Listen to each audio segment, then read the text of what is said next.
আপনি আমার জীবনে হয়তো ভালো কোনো অধ্যায় ছিলেন, কিন্তু আমি অধম সেই ভালোটুকুও গ্রহণ করতে পারছি না। আপনি আরো ভালো কাউকে ডিজার্ভ করেন। আমাদের মধ্যে কিছু হবার নেই। হলেও শেষ অবধি আমি আব্বার মুখের উপর আপনার নাম বলতে পারবো না। আর প্রেম করে ছেড়ে দেয়া আপনাকে আমার সেই সাহসটাও নেই। আমি আপনাকে সত্যি অদিতি হুট করে থেমে গেল। কি বলতে যাচ্ছিল ও? এসব ধ্রুবকে বলে কি বোঝাতে যাচ্ছে? অদিতির মুখটা ছোট হয়ে গেল। ও মাথাটা নামিয়ে ফেলল। ধ্রুব ভ্রু কুঁচকে চেয়েছিল তখন ওর দিকে। অদিতি পুরো কথা না বললেও ধ্রুব বুঝে গেছে কি বলতে চেয়েছিল ও। ধ্রুবর এলোমেলো হৃদয় এতক্ষণে যেন শান্ত হলো। ওই মেয়ে ধ্রুবকে কিছু না বলেও অনেক কিছু বুঝিয়ে ফেলেছে আজ। ধ্রুব মৃদু হাসল। ধীর পায়ে এগিয়ে গেল অদিতির দিকে। অদিতি অনুভব করছে ধ্রুব এগোচ্ছে। ধ্রুবর গায়ের পারফিউম হাঁটার সঙ্গে জুতোর শব্দ সব অদিতির বুকের কাঁপন বাড়িয়ে দিচ্ছে শুধু। ধ্রুব কিছুটা দূরত্ব রেখে অদিতির নিচু হওয়া মুখের দিকে ধীরে ধীরে ঝুঁকে এলো। অদিতির নামিয়ে রাখা চোখের দিকে চেয়ে ফিচেল গলায় বলল, তাকাও আমার দিকে। অদিতি ঢোক গেল। কান্না আটকে রেখে ধীরে ধীরে চোখ তুলে তাকালো ধ্রুবর ওই নেশালো আত্মবিশ্বাসী চোখের দিকে। দুজনের চোখে চোখ মিলে গেল। ধ্রুব ওই মায়াবী কান্না ভেজা মুখের দিকে চেয়ে নিজস্ব ভঙ্গিতে ঠান্ডা গলায় বলে গেল, তুমি আমাকে নিজের থেকে কখনোই ছাড়াতে পারবে না অদিতি। তোমার বাবা নিজের হাতে আমার কাছে তোমাকে তুলে দিবেন। Trust me. সেদিন যে গান আটকে রেখো না, আজকের অর্ধেক বলা কথাটা পুরোপুরি বলে দিও। আরেকটু ঝুঁকে এসে ধ্রুব এবার ওর কানের কাছে ফিসফিস করে বলল, I will be waiting for that day Aditi, desperately. Aditi দ্রুত চোখ খিচে নিল। ধ্রুব এভাবে ফিসফিস করে বলছে ওর বুক কাঁপছে। মনটা হরমোনের জ্বালাতনে চূড়ান্ত বেহায়া হয়ে যাচ্ছে। ইচ্ছে করছে নিজেকে আর অতটা কঠোরভাবে না আটকে রাখতে, ছুটে গিয়ে ঝাঁপিয়ে পড়তে ওই প্রেমিক দুবোর বুকে। ধ্রুব ধীরে সরে গেল। অদিতির দিকে চেয়ে বলল, হোস্টেলে নামিয়ে দিই তোমায়, চলো। ধ্রুব অদিতিকে যখন হোস্টেলে নামিয়ে দিল, যাওয়ার আগে অদিতি ওর পাশে দাঁড়িয়ে অনেকক্ষণ উসখুস করতে লাগলো। ধ্রুবকে সেভাবেই দাঁড়িয়ে থাকতে দেখে ভ্রু কুচকাল, বলল, কিছু বলবে? অদিতি থামলো, উসখুস গলায় বলতে চাইল, আমি বাড়ি যাচ্ছি সামনের সপ্তাহে। হয়তোবা আমার রুমে যাও অদিতি, গো। অদিতিকে ধ্রুব ওর কথা শেষ করতে না দিয়ে গম্ভীর স্বরে বলে উঠল। অদিতি অবাক হয়ে তাকালো। বিয়ের কথা শোনার পর থেকে ওর বুক ফেটে যাচ্ছে। আর ধ্রুব এতটাই শান্ত হয়ে আছে। ও স্থির দৃষ্টিতে ধ্রুবর দিকে চেয়ে রইল। ধ্রুব এখনও হয়তো অদিতির পরিস্থিতি বুঝতে পারছে না। ও জানতেই পারছে না ওদের দেখা হওয়াটা একসাথে পথ চলা এটুকুই ছিল। ও যদি ধ্রুবকে না দেখে, আর অদিতি আজ শুধু ইচ্ছে করছে শেষবারের মতো ধ্রুবর কপালে ঠোঁট ছুঁয়ে দিতে। বারবার মন বলছে ওর, আর যদি না দেখে এই মানুষটাকে। অদিতির অন্য জায়গায় বিয়ে হলে ও কি পারবে আদৌ সংসার করতে? এখানে ও তরমন রুহ দিয়ে বসে আছে আরেকজনকে।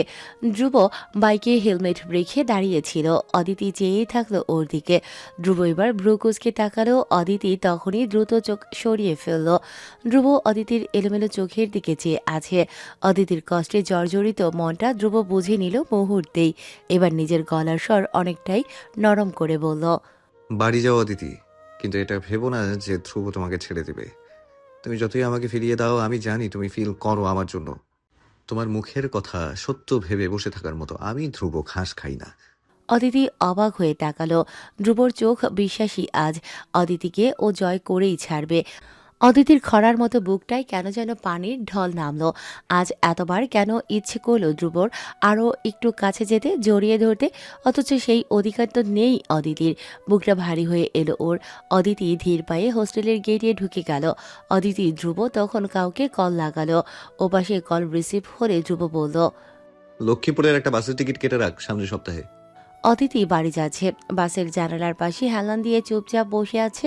ও স্থির দৃষ্টি জানালার বাইরে তাক করা। বুকে আজ বড্ড আকুতি।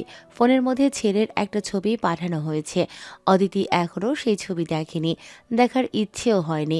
মনে হচ্ছে জীবনে প্রেমে পড়ে যাওয়ার মতো ভুল কেন করে ফেললো ও। ধ্রুব ওর জীবনে না আসলে কি এমন ক্ষতি হয়ে যেত? অদিতির কান্না আসছে এখন। ও একসময় নিজের এই এলোমেলো ভাবনাগুলোতে অতিষ্ঠ হয়ে দুহাতে মাথার চুল খামচে ধরল। কেন জড়িয়েছিল ও ধ্রুবর সঙ্গে? ধ্রুব কেন কেন ওর জীবনে এসেছে? বাস ছেড়ে দেবে আর কিছুক্ষণের মধ্যেই। বাড়ি যাবে, তারপর আকত। এরপরে ধ্রুব ওর থেকে যোজন যোজন দূরে চলে যাবে। কিভাবে সইবে ও এই দূরত্ব? অদিতি চোখ মুছে ব্যাগ থেকে ফোন বের করলো। নতুন এই টাচ ফোন কিনেছে কদিন আগেই, মাত্র 5,000 টাকার ফোন। ছবি ভালো আসে না, তবুও লুকিয়ে এই ফোনেই ধ্রুবর একটা ছবি তুলেছিল। ছবিতে ধ্রুব ময়লা সাদা শার্ট, গায়ে সানগ্লাস, বুকের শার্টে ঝুলিয়ে রাখা, মুখটা গম্ভীর, এক হাতে কোকা কলার ক্যান, অপর হাতে ওর পাশে থাকা ইমনের কাঁধে হাত রেখে কিছু বলছে। অদিতির ছবিটা দেখতেই থাকে, একসময় আঙুল দিয়ে ছবির উপর ছুঁয়ে দিতে দিতে বলল, আপনি আমার প্রেমিক হলে হয়তো আমি পৃথিবীর সবচেয়ে ভাগ্যবতী নারী হতে পারতাম। আমার এই এলোমেলো বিষাদ জীবনে আপনার আসা হয়তো উচিত হয়নি। একদমই না। অদিতি থামল। এক ফোঁটা জল গড়িয়ে পড়ল ফোনের স্ক্রিনে। ও সেই জল দ্রুত আঙুল দিয়ে মুছে ফেলল, ছবির দিকে তাকিয়ে রইল। ছবিটাতে আমাকে ভালো দেখাচ্ছে না অদিতি। আচমকা ধ্রুবর গলা শুনে অদিতির হাত থেকে ফোন পড়ে গেল নিচে। চমকে উঠে সামনে তাকালো। ধ্রুবর চোখে সানগ্লাস, কাঁধে ব্যাগ ঝোলানো। আজ একটা পরিপাটি কালো শার্ট আর জিন্স পরেছে।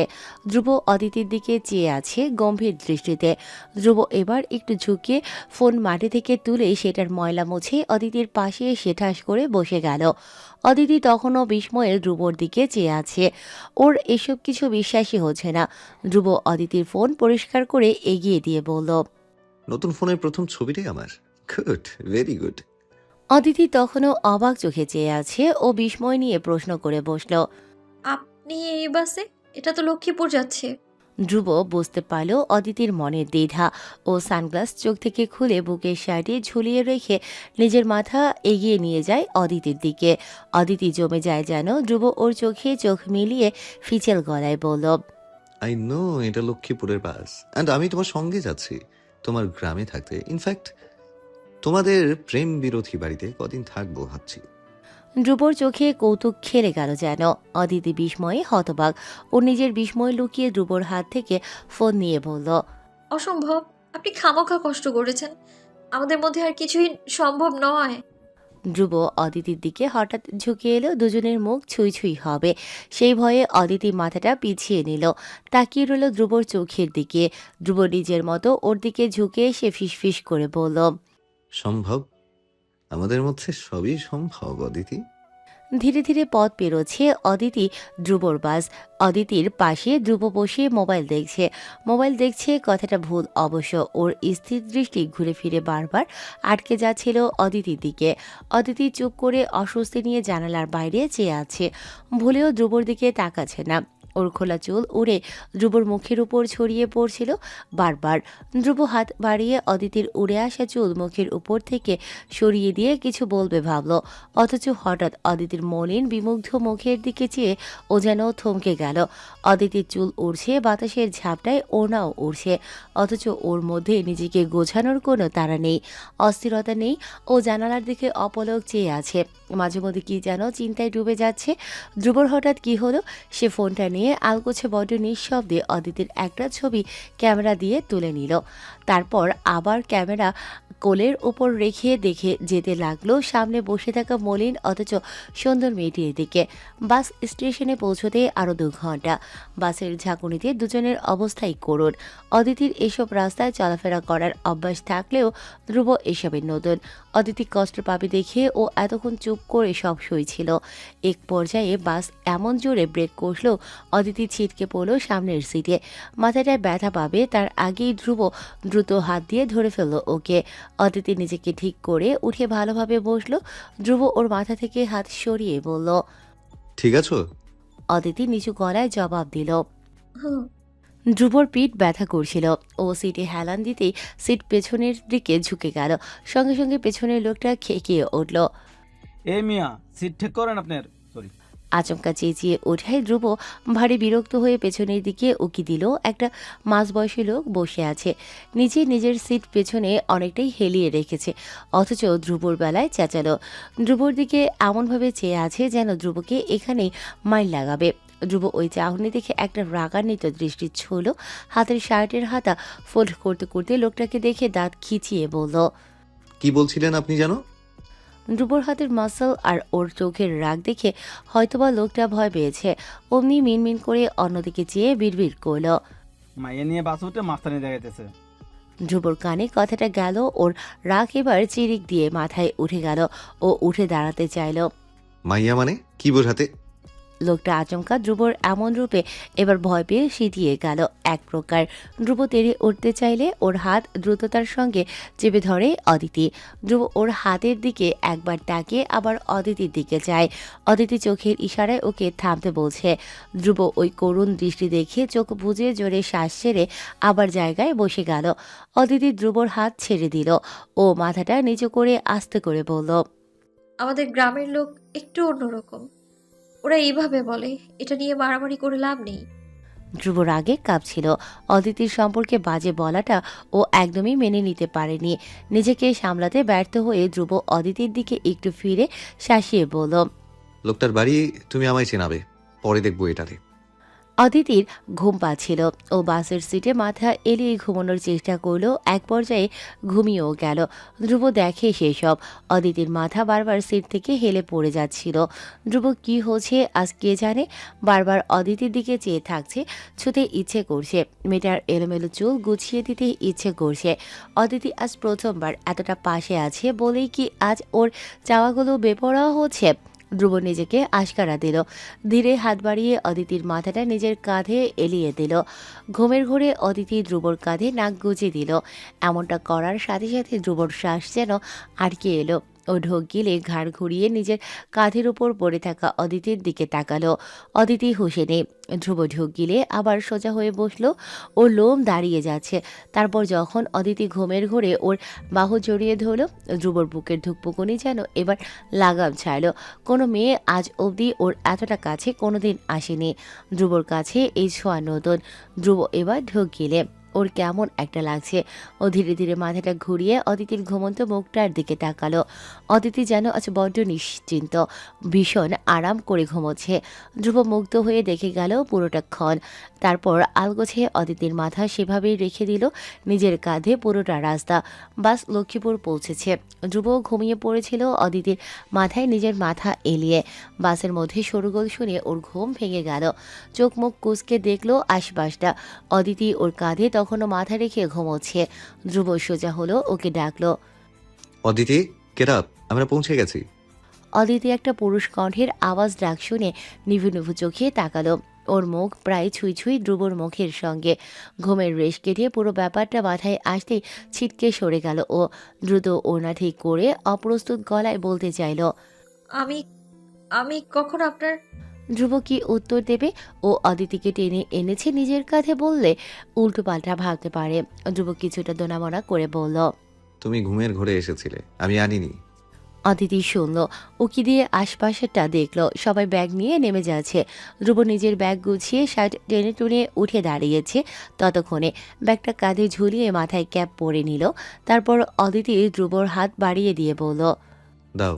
অদিতি কিছুটা অস্বস্তি নিয়ে তাকালো। ধ্রুব কি ওকে হাত ধরার জন্য বলছে? অদিতি অস্বস্তি নিয়ে আশেপাশে তাকালো। এ বাসে অনেকেই হয়তো ওকে চিনতে পারে। অদিতি এবার কিছুটা অপ্রস্তুত হয়ে বলল, এসব কি করছেন? আমি হাত ধরতে পারবো না। Give me your bag. অদিতির কথা শেষ হওয়ার আগে ধ্রুব বিরক্ত হয়ে বলল। অদিতি এবার ভীষণ লজ্জায় পড়ে গেল। ও এসব কি ভাবছিল, অথচ ধ্রুবর মনে সেসব কিছুই ছিল না। অদিতি ওর বেগ নিজেই হাতে নিয়ে উঠে দাঁড়ালো, বলল, আমি নিতে পারবো। আপনি আগে আগে যান প্লিজ, কেউ দেখে ফেলে কেলেঙ্কারি হয়ে যাবে। ধ্রুব অদিতির কথা শুনে আশেপাশে তাকালো। মানুষজনের ভিড় দেখে ও দীর্ঘশ্বাস ফেলে বলল, চলো। বলে অদিতির বিপদের কথা ভেবে মেনে নিয়ে সামনে এগিয়ে গেল। অদিতি ধ্রুবর থেকে দূরত্ব রেখে বাস থেকে নামলো। ধ্রুব বাস থেকে নেমে স্ট্রেচিং করছিল। অদিতি সেটা দেখে নিচু গলায় বলল, রাস্তাটা ভালো না এদিকের। অনেকবার চেয়ারম্যানকে বলা হয়েছিল, লাভ হয়নি। ওর কথা শুনে ধ্রুব স্ট্রেচিং থামিয়ে সঙ্গে সঙ্গে সোজা হয়ে দাঁড়িয়ে গেল, বলল, don't worry, I am fine. Aditi বোঝে ধ্রুব কখনোই ওর অসুবিধা প্রকাশ করবে না। অদিতির সামনে ওরা দাঁড়িয়ে থাকে। ধ্রুব একটু পর বলল, তোমাকে নিতে কেউ আসেনি? অদিতি খুঁজছে আশেপাশে কাউকে, বলল, আব্বা আসবেন। ধ্রুব নিজেও তাকালো আশেপাশে। অদিতির বাবা দেখতে কেমন সেটা ওরও জানা দরকার। লোকটার কিসের এত অহংকার, গৌরবের বাহাদুরি জানা লাগবে। হঠাৎ অদূরে নিজের বাবাকে দেখতে পেয়ে আটকে গেল অদিতি। ভয়ে ধ্রুবকে ধাক্কা দিয়ে নিজের থেকে কয়েক ইঞ্চি দূরে সরিয়ে দিয়ে বলল, সরে দাঁড়ান, আব্বা আসছেন। ধ্রুব আচমকা ধাক্কায় কয়েক পা পিছিয়ে অবাক চোখে অদিতির দিকে তাকালো। অদিতির চোখে মুখে ভয়, আতঙ্ক। একবার বাবাকে দেখছে তো আরেকবার ধ্রুবর দিকে তাকাচ্ছে। পাঞ্জাবি গায়ে তোফাজ্জল মেয়ের দিকে এগিয়ে গেলেন। ধ্রুব তোফাজ্জলের সঙ্গে অদিতিকে দেখে বুঝতে পারল এই সেই বিখ্যাত প্রেমের বিচারক। ও ভ্রু কুঁচকে চাইল। আগাগোড়া লক্ষ্য করতে থাকলো তোফাজ্জলকে। দেখে মনে হচ্ছে ভীষণ রাগী এক মানুষ। ধ্রুব কিছুটা দূর থেকেই দেখছিল বাপ মেয়েকে। তোফাজ্জল মেয়ের ব্যাগ নিজের কাঁধে নিয়ে বললেন। পথে অসুবিধা হয়েছে? অদিতি আর চোখে ধ্রুবর দিকে চেয়ে সঙ্গে সঙ্গে চোখ ঘুরিয়ে তোফাজ্জলের দিকে চেয়ে জবাব দিল। না। তোফাজ্জল মেয়ের ব্যাগ নিয়ে নিলেন কাঁধে। গমগমে স্বরে বললেন। বাড়ি চলো। অদিতি বাবার পেছনে পেছনে এগিয়ে যাচ্ছে সামনে। স্টেশন ছাড়ার আগে একবার পেছন ঘুরে মলিন চোখে ধ্রুবকে দেখল। ধ্রুব ভ্রু কুঁচকে ওর দিকে চেয়েছিল। দুজনের চোখে চোখ মিলল। একজনের চোখে ছিল প্রেমের ব্যর্থতা, তো অন্যজনের চোখে চাপা রাগ। অদিতি মলিন চোখে চেয়ে আবার বাবার দিকে ফিরে হেঁটে গেল। অদিতি যেতে ধ্রুব ক্যাপ খুলে ফেলল। ওর মাথায় চড়ে গেভে কিছু একটা। তোফাজ্জল অদিতির বাবা না হলে এতক্ষণে ধ্রুব নিজের রাগ কন্ট্রোল করলো। ও পরিকল্পনা মাফিক এগোচ্ছে। স্টেশন সেরে ও হাতে ক্যামেরা নিয়ে ছবি তুলতে তুলতে চলে গেছে সোজা অদিতির বাড়ির সামনে। ছোটখাটো একটা ইটের তৈরি বাড়ি। বাড়ির সামনে ছোট্ট একটা উঠোনে হরেক রকম শাকসবজি লাগানো হয়েছে।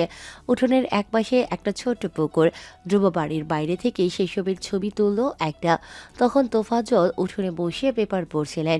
একটা অজানা ছেলেকে ওনার বাড়ির সামনে ঘুরঘুর করতে দেখে তিনি ভ্রু কুঁচকে উঠে দাঁড়ালেন। বাড়ির ভেতর থেকে ডাকলেন। আয় ছেলে, এদিকে আসো। ধ্রুব ক্যামেরা বন্ধ করে এগিয়ে গেল।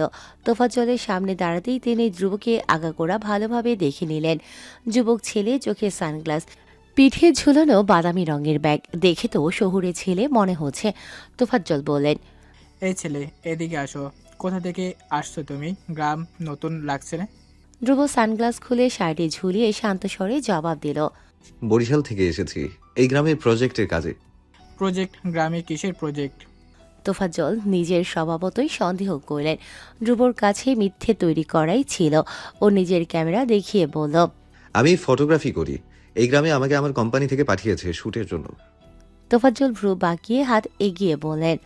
দেখি তোমার ক্যামেরা দাও তো, কি ছবি তোলো দেখি।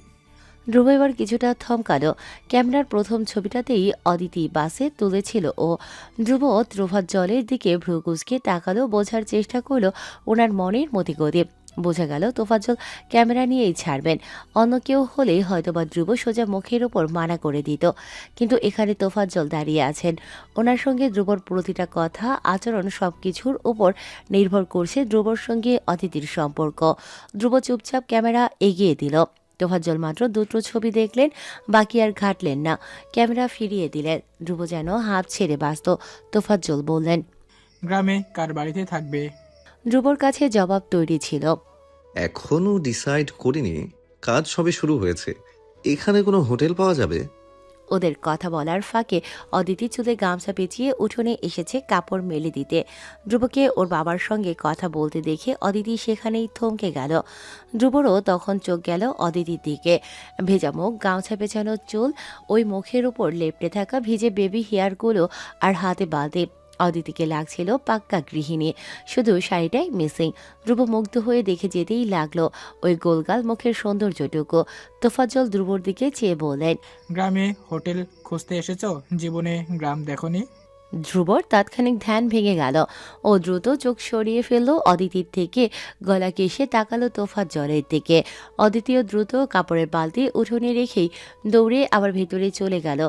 অথচ ভেতরে গেলেও পর্দার ফাঁক গলিয়ে দেখতে লাগলো ধ্রুবকে। ধ্রুবকে এভাবে বাবার সামনে দাঁড়িয়ে থাকতে দেখে ওর হাত পা কাঁপছে রীতিমতো। ওখানে কি হচ্ছে কে জানে, বলা যায় না। এই ছেলে আদৌ কি বুঝতে পারবে অদিতির সমস্যাগুলো, ওর ভয়গুলো? যা গোয়ার ছেলে, যে কখনো কারো ধার ধারেনি, সে আজ তোফাজ্জলের কাটছাড় কথা আদৌ সহ্য করবে কিনা কে জানে। অদিতি পর্দার আড়লে মুখ লুকিয়ে দেখতে থাকলো শুধু। ধ্রুব তোফাজ্জলের কথার জবাব দিল। শহরে বড় হয়েছি আমি, গ্রাম সম্পর্কে এক্স্যাক্টলি তেমন ধারণা নেই। যদি থাকার জায়গা না থাকে তবে রাতটা আজকে স্টেশনেই কাটিয়ে দিতে হবে মেবি। তোফাজ্জল ভাবলেন একটা শহরের ছেলে স্টেশনে রাত কাটালে এটা গ্রামেরই বদনাম, ওনার মেহমানদারির বদনাম। তাই তিনি পরে বললেন। স্টেশন কোনো থাকার জায়গা না। আমার বাংলো বাড়িতে থাকতে পারো কদিন। যদি আমার প্রস্তাব ভালো না লাগে তবে রাতে বাস ধরে বাড়িতে চলে যাও। ধ্রুবর চোখ মুখ শান্ত, অথচ ভেতরে ভেতরে সে এসবই আশা করেছিল। সবকিছু প্ল্যান মাফিক চলছে। ও কাঁধের ব্যাগের ফিতে ধরে বলল, আমার প্রবলেম নেই, খাবার আমি এখানেই কোনো রেস্টুরেন্টে খেয়ে নেব। রেস্টুরেন্ট? তোফাজ্জল ভ্রু কুঁচকালেন। ধ্রুব এবার কিছুটা হতাশ হয়ে বলল, গ্রামে হোটেল থাকে না, কিন্তু ছোট ধাবা থাকে শুনেছি, এখানে কি সেটাও নেই? তোফাজ্জল ধ্রুবর কথাবার্তা শুনে বুঝতে পারলেন এই ছেলে জীবনেও গ্রাম দেখেনি। উনি ভ্রু কুঁচকে বললেন, এখানে ধাবা নেই, ছোট ছোট দোকান আছে। সেখানে শুধু চা পাওয়া যায়। চা খেয়ে জীবন চলবে? চাই খেতে পারো, না হলে আমার এখানে খাবার খাওয়া যাবে। ধ্রুবর মনে মনে হাসে। এই লোক ভারী অদ্ভুত। হেল্প করছেন অথচ কথার মধ্যে কোনো নরম ভাব নেই। সবকিছুর মধ্যে একটা রাগী ঘাটতেরা ভাব। ভালো হয়েছে, জামাই শ্বশুর ভালো জমবে। দুজনের রাগী তুঙ্গে থাকে সব সময়, এবং দুজনেই ঘাটতেরা। ওদের দুজনের জিন ধ্রুব অদিতির বাচ্চাও পেয়ে গেলেও পেয়ে যেতে পারে। ধ্রুব বলল, থ্যাঙ্কস, আপনি চাইলে এসবের জন্য আমি পে করতে পারি আপনাকে। তোফাজ্জল এবার মহা বিরক্ত হলেন, বললেন, টাকা পয়সা হিসেবে দেখানোর দরকার নেই। যাও গোসল করে খেতে আসো। পুকুর ওপাশে আছে, ঘরে গোসলের জন্য আলাদা ব্যবস্থা নেই। ধ্রুব পুকুরটার দিকে একবার চেয়ে তারপর তোফাজ্জলের দিকে তাকালো, জবাব দিল। ওকে। তোফাজ্জল আর কথা বাড়ালেন না। পরপর চেয়ার থেকে পেপার নিয়ে হেঁটে নিজের ঘরে ঢুকে গেলেন। তাকে ঘরের দিকে আসতে দেখে অদিতি দ্রুত পর্দার আড়াল থেকে সরে গেল। তোফাজ্জল দেখার আগে দ্রুত নিজের ঘরে ঢুকে গেল। ধ্রুব ওর বাড়িতেই থাকবে। অদিতির মন কুডাকছে। ধ্রুবর ব্যাপারে বাবা জানলে সবার সামনে ওকে অপমান করবেন। ও এসব সহ্য করতে পারবে না একদমই। কেলেঙ্কারি ঘটবে দুজনের মধ্যে। দুজনেরই যা অসম্ভব রাগ। ধ্রুব হাতে তাওয়াল নিয়ে পুকুর পাড়ে দাঁড়িয়ে কিছুক্ষণ ভাবল। শহরের জীবন থেকে এতটা দূরে এসে গ্রামের পুকুরে গোসল, ব্যাপারটা তার জন্য নতুন অভিজ্ঞতা। গায়ে শুধুমাত্র প্যান্ট রেখে পুকুরে নেমে পড়ল। সাঁতার কেটে ডুব দিয়ে উঠল। গোসল শেষে ভিজে গায়ে শার্ট প্যান্ট পরে নিল। বাড়িতে থাকলে হয়তো খালি গায়ে প্যান্ট পরেই বের হয়ে যেত বাথরুম থেকে, কিন্তু এটা আরেকজনের বাড়ি। অনেকেই হাঁটাচলা করে উঠোনে। তাছাড়া অদিতি আছে। ধ্রুব ওকে অপ্রস্তুত করতে চায় না। ধ্রুব টাওয়াল দিয়ে চুল মুছতে মুছতে বাড়ির দিকে যেতে গিয়ে হঠাৎ ও থমকে দাঁড়ালো। অদিতি উঠানে দাঁড়িয়ে কাপড় মেলে দিচ্ছে। ধ্রুবকে দেখেই অদিতির হাত কাঁপা শুরু করে গেছে। ও আশেপাশে তাকালেও কেউ কি দেখে নিচ্ছে। ধ্রুব ভেজা গামছা দিয়ে মাথা মুছতে মুছতে ওর কাছে এগিয়ে গেল। অদিতি তাকে দেখে চোখ নামিয়ে নিল, বলল, কেউ দেখবে, ভেতরে যান প্লিজ। ধ্রুব আশেপাশে তাকালো, কেউ নেই আশেপাশে। তোফাজ্জল বাইরে গেছেন। ধ্রুব অদিতির দিকে ঝুঁকে এসে আশপাশটা সতর্ক চোখে চেয়ে দেখতে দেখতে বলল, তোমার বাবা আসলেই বড্ড কড়া। তুমি সত্যি তোমার বাবার মেয়ে তো? ধ্রুব এবার অদিতির দিকে মাথাটা নিচু করে তাকালো, ফিস ফিস করে বলল। ডাউট হচ্ছে আমার। অদিতি ভ্রু কুঁচকে ধ্রুবর দিকে মাথা তুলে তাকালো। ধ্রুব ওর দিকে আর একবারও তাকালো না। যা বলার বলা শেষে তাওয়াল দিয়ে চুল মুছতে মুছতে সেভাবেই বাড়ির সোজা সামনের বাংলোতে ঢুকে গেল। অদিতি কিছুক্ষণ সেভাবেই চেয়ে হঠাৎ করে হেসে ফেলল। ধ্রুব ওর আশেপাশে থাকছে, ব্যাপারটা ওকে হয়তো আনন্দই দিচ্ছে। দুপুরে তখন গোসল করে এসে ধ্রুব মাত্রই রুমে এসেছে। ছোট্ট একটা রুম। রুমের এক পাশে একটা পড়ার টেবিল, অন্য পাশে দুজনের জন্য একটি বেড। বেডের পাশে একটি ছোট্ট টেবিল, যেখানে পানির কলস আর গ্লাস রাখা। ধ্রুব কখনোই এত ছোট্ট রুমে থাকতে অভ্যস্ত নয়। বোঝাই যাচ্ছে ওকে এখানে যতটুকু যত্ন করা দরকার সেটুকুই করা হবে। এক্ষুনি জামাই আদর চাওয়াটা ধ্রুবর বোকামি। ধ্রুব দীর্ঘশ্বাস ফেলে এগিয়ে গেল বিছানার দিকে। সারাদিনের জার্নিতে ধ্রুবর পুরো শরীর ব্যথা হয়ে গেছে। তার মধ্যে রাস্তার দুরবস্থা যেন আরেক বিপদ। পুরো শরীরের হাড্ডি মাংস একদম এক করে ছেড়েছে। ধ্রুব ময়লা শার্ট খুলে পাল্টাচ্ছিল। চেয়ারের উপরে টি শার্ট রাখা ছিল। খালি গায়ে ওদিকে যাওয়ার সময় হুট করে ঘরের দরজা খুলে গেল। ধ্রুব টি শার্ট হাতে পেছন ফিরে চাইল। অদিতি এসেছে। বারবার পেছনের দিকে দেখে ভীতি সন্ত্রস্ত মুখটা ঘোমটার আড়ালে ঢেকে চোরের মতো ঘরে ঢুকে পড়ল। ধ্রুব টি শার্ট হাতে দেখছিল অদিতিকে। ও বলল, তুমি এখানে? কেউ দেখে নিলে? অদিতি মুখ থেকে ঘোমটা সরিয়ে ফেলল, তারপর দুজনেই একে অপরের দিকে তাকালো। অদিতি ধ্রুবকে খালি গায়ে এই প্রথম দেখা মাত্রই ওর চোখ বড় বড় হয়ে গেল মুহূর্তেই। দ্রুত ও মুখ চেপে পেছনে ঘুরে গেল। অদিতিকে পেছনে ঘুরতে দেখে ধ্রুব নিজের শরীরের দিকে একবার চেয়ে দেখল ও খালি গায়ে, শুধু প্যান্ট পরা। অদিতি অপ্রস্তুত হয়ে পড়েছে, ধ্রুব সেটা বুঝে দ্রুত তাড়াহুড়ো করে টি শার্ট গায়ে দিতে লাগলো। অদিতির বুক কাঁপছে, এমন পরিস্থিতিতে সে জীবনে প্রথমবার পড়েছে। কোনো পরপুরুষকে এভাবে ও দেখেনি আজ অবধি। অদিতি চোখ খিচে ফেলেছে দ্রুতই। ধ্রুব টি শার্ট পরতে পরতে কাঁচামাচু গলায় বলতে লাগলো। নক করে আসা উচিত ছিল, আই গেস। অদিতি পেছন ফিরে থাকা অবস্থায় অপ্রস্তুত গলায় বলল। সরি, আমি বুঝি। ধ্রুব টি শার্ট পরা শেষ ও কথা মাঝপথে থামিয়ে বলল। ন্যাকামি না করে পিছনে ঘুরো, আমি টি শার্ট পরে নিয়েছি। অদিতি ধীরে ধীরে পেছনে ফিরে তাকালো, কিন্তু লজ্জায় মুখ তুলে ধ্রুবর দিকে তাকাতে পারল না। অন্যদিকে চেয়ে আছে দেখে ধ্রুব বিছানার দিকে এগিয়ে যেতে যেতে বলল। কি বলতে এসেছিলে? অদিতি এবার তাকালো ধ্রুবর দিকে। ধ্রুবর রুমটা একবার দেখে নিল। এমন একটা স্যাঁতস্যাঁতে ঘরে ধ্রুব থাকছে শুধুমাত্র ওর জন্য। অদিতিকে ব্যাপারটা অপরাধ বোধে ফেলে দিচ্ছে বারবার। অদিতি কথা তুলল, বড্ড অনুনয় করে বলল। ধ্রুব, আপনি এসবে অভ্যস্ত নন, কেন এমন করছেন? চলে যান, কিচ্ছু হবে না এইসবে। ধ্রুব শোনে অদিতির দিকে পিঠ দিয়ে আছে ও। অদিতির এসব কথা পাত্তা না দিয়ে ব্যাগ থেকে প্যান্ট বের করতে করতে উদাস ভঙ্গিতে বলল। তুমি এখন এই চোরের মতো আমার ঘরে এসব বলতে এসেছো? অদিতি লজ্জা পেয়ে ওনা ঠিক করে ধ্রুবর পিঠের দিকে তাকালো। ধ্রুব প্যান্ট হাতে ওর দিকে ফিরে তাকালো। ওর চোখ ভীষণ শান্ত, স্বাভাবিক। অদিতি ওই চোখের দিকে চেয়ে এবার কাতর কণ্ঠে বলল। আপনি চলে যান ধ্রুব, আপনার সঙ্গে সামনে কি হবে সেটা ভেবেই আমি দিশেহারা হয়ে যাচ্ছি। এসব এত সহজ নয়। ধ্রুব এবার বিরক্ত হলেও বলল। তুমি আমাকে বারবার চলে যেতে বলছো, অথচ তুমি নিজেও চাও না আমি এখান থেকে তোমাকে না নিয়ে চলে যাই। সব সময় মুখে এক, মনে আরেক। I am really tired now Aditi. অদিতির গলা কেঁপে উঠল। ও ধ্রুবর চোখে চোখ রেখে কেন মিথ্যে বলতে পারে না? কেন ধ্রুব সবসময় ওর মুখে না বলা কথা বুঝে ফেলে? অদিতি অন্যদিকে দৃষ্টি ঘুরিয়ে আবারও মিথ্যে বলল। আপনি ভুল ভাবছেন, আমি মন থেকেই চাই আপনি চলে যান। ধ্রুব মাথাটা কাত করে তার ছেলের হাসি হাসল। পরপর ভেজা কাপড় বিছানাতে ছুঁড়ে ফেলে রেখে এগিয়ে আসতে লাগলো অদিতির দিকে। ও অনেকটাই কাছে আসতেই অদিতি ওর দিকে চেয়ে পিছু হটে গেল। অপ্রস্তুত ভঙ্গিতে ধ্রুবর দিকে তাকালো ও। ধ্রুব মাথাটা ঝুঁকিয়ে ওর চোখে চোখ রেখে বলল। আবারও মিথ্যে। বারবার যে এত মিথ্যা বলো, তুমি হাঁপিয়ে যাও না তোফাজ্জল হায়াতের মেয়ে? অদিতি চোখ নামিয়ে ফেলল। আবারও ধরা পড়ে গেছে। ধ্রুব ওকে ঘাটালো না, ওর মনের উপর জোর দেখালো না, বরং বড্ড শান্ত নরম গলায় বোঝালো।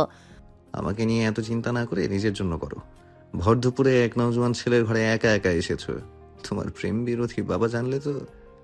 ধ্রুব গলায় হাত দিয়ে মেরে ফেলার ভঙ্গি করল। অদিতি ভ্রু কুঁচকে তাকালো। ধ্রুবর মজা করা ওর একটুও ভালো লাগেনি। ধ্রুব অদিতির নাকের ডগায় তাজা তাজা রাগ দেখে মৃদু হেসে ওর নাকে আলতোভাবে আঙুল ছুঁয়ে বলল। Don't worry, I will be fine. Aditi নাকে হাত চেপে ধরল, নাকটা যেন লাল হয়ে গেছে ওর। ধ্রুব নিজের মতো করে দরজা খুলে বেরিয়ে গেল। সে বাইরে যেতেই অদিতি দ্রুত ঘোমটা টেনে মাথা ও মুখ ঢেকে নিল।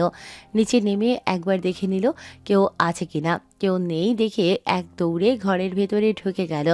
দুপুরে সবাই খেতে বসেছে। ধ্রুব পাশে বসেছে অদিতির ছোট ভাই ইফাজ। তোফাজ্জল সাহেব ছেলের মাছের কাঁটা বেছে দিচ্ছেন। ধ্রুব খেতে বসে খাবারের আইটেম দেখে কিছুটা বিরক্ত হলো। সবজির আধিক্য শুধু। একটা মাছের তরকারি আছে, অথচ ধ্রুব মাছ পছন্দ করে না। ও মুখ কুঁচকে ফেলেছিল। পরপর স্বাভাবিক মুখভঙ্গি করে খেতে বসলো। ধ্রুব সবজি পাতে তুলবে তার আগেই অদিতির মা ফাহিমা ভুনা মাংসের একটা বাটি রান্নাঘর থেকে এনে ধ্রুবকে দিলেন।